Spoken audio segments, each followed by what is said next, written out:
Welcome back sa aking YouTube channel, Jeremy's TV Manila. Like, share, and subscribe. Anyway, wala nang pong bayad o libre lang. Tulong mo na lang din sa kapwa mo. Alright?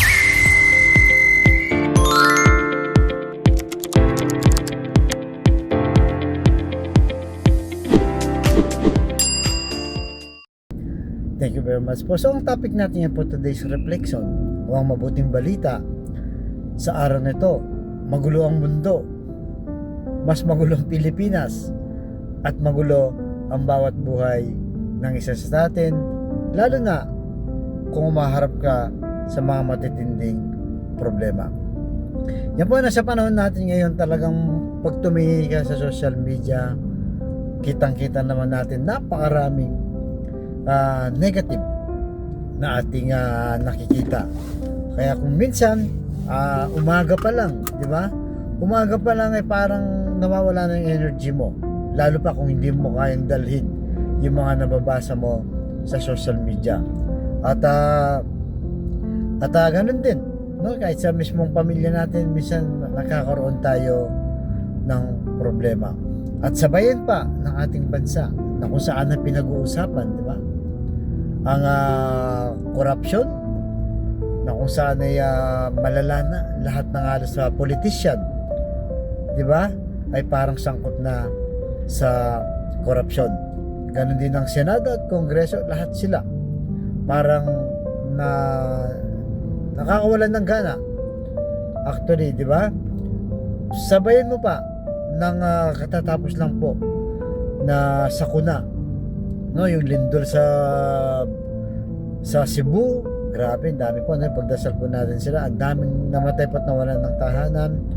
Yung bagyo, no, sa Masbate, talagang parang Yolanda rin, wasak lahat ng kanilang bahay. At may mga personal po tayo na mga problema, iba-ibang level nga lang. So paano nga ba natin to i-handle? Sabi sa Salmo chapter 46 verse 1 to 2, ang Diyos ang ating kanlungan at kalakasan, siya'y laging nakahandang sumaklolo sa oras ng kagipitan. Kaya huwag tayong matatakot kahit lumindol man at gumuho man ang bundok at bumagsak ang karagatan. So yun po, na mas matindi po yung sinasabi ng Bible, no? Lumindol na nangyari na nga po, no? Gumuho ang bundok at bumagsak ang karagatan. So kung iisipin mo, literally parang end of the world na kung titignan natin. Pero ano ba pinakamagandang sinasabi niya? Ang Diyos ang kanlungan at kalakasan, laging nakahandang sumaklolo sa oras ng kagipitan. So, sino ba sinasandalan mo sa buhay mo every time na nagkakaroon ka ng problema?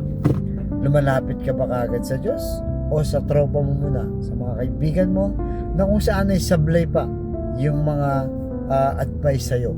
Kaya pinaka-the best po, no? Una po, magdasal po tayo. Sa Diyos tayo lumapit. Dahil ang sabi niya, ako ang masasandalan nyo sa oras ng kagipitan. Financial man yan, kaguluhan sa pamilya, o sakit man yan na karamdaman na lagi po natin pinagdarasal dito. So siya lang po, no? Sa kanya lang tayo kakapit. Tapos magulat ka na lang, magpapadala na rin siya ng mga tao, gagawing instrumento para tumulong sa'yo. Pero unahin muna po natin, wag kung sino-sino yung unahin natin. Kaya tayo lalong sumasablay dahil hindi natin pina-priority si Lord. So na kung minsan parang akala mo, no, wala nang kapag-apag-asa ang buhay, paulit-ulit lang ang nangyayari, hindi ka umaangat sa buhay mo, bumabagsak ang negosyo mo, patuloy ang karamdaman mo, kumapit ka. Ang Diyos ay laging handa ayon sa Kanya na sumaklolo sa oras ng kagipitan. Yan po ang ating lagay sa ating puso't isipan na ano mo mangyari, anumang estado sa ating buhay. Kahit hindi po tayo dumadanas ng matinding problema, sa Diyos pa rin tayo laging kumapit, magpasalamat ayon sa Kanyang katuruan. Kaya yan po, no, para lagi po tayo may energy, no, na ano mo mabasa natin sa social media, ignore na po natin yung mga negative. Basahin mo lang, tapos wala. Alam natin na mas makapangyarihan, mas powerful mas may malasakit na pagmamahal ang ating Panginoong Yesus sa ating lahat. Kaya sa mga kapatid nating nanonood sa aking vlog na may problema sa karamdaman, pinansal at pamilya, sabayin mo ko sa napakasimpleng dasal na kung kayo maniwala at magtiwala sa ating Panginoong Yesus ay tsak yun ipagkakalob sa iyo sa tamang panahon. Type mo na lang, Lord, i-bless niyo po mga kapatid naming nanonood sa aking vlog na dumaranas po ng matinding pagsubok. Yung may mga karamdaman, ipuhin niyo po ang inyong mapagpagaling na kamay. Haplusin niyo po, tanggalin ang kanilang masakit na karamdaman sa kanilang katawan. Alam naman po namin na walang imposible sa iyo kung yung loloobin. At ganoon din po sa mga pamilyang minsan nagkakagulo dahil sa hindi pagkakaunawaan, dahil sa taas ng pride, dahil walang kapatawaran.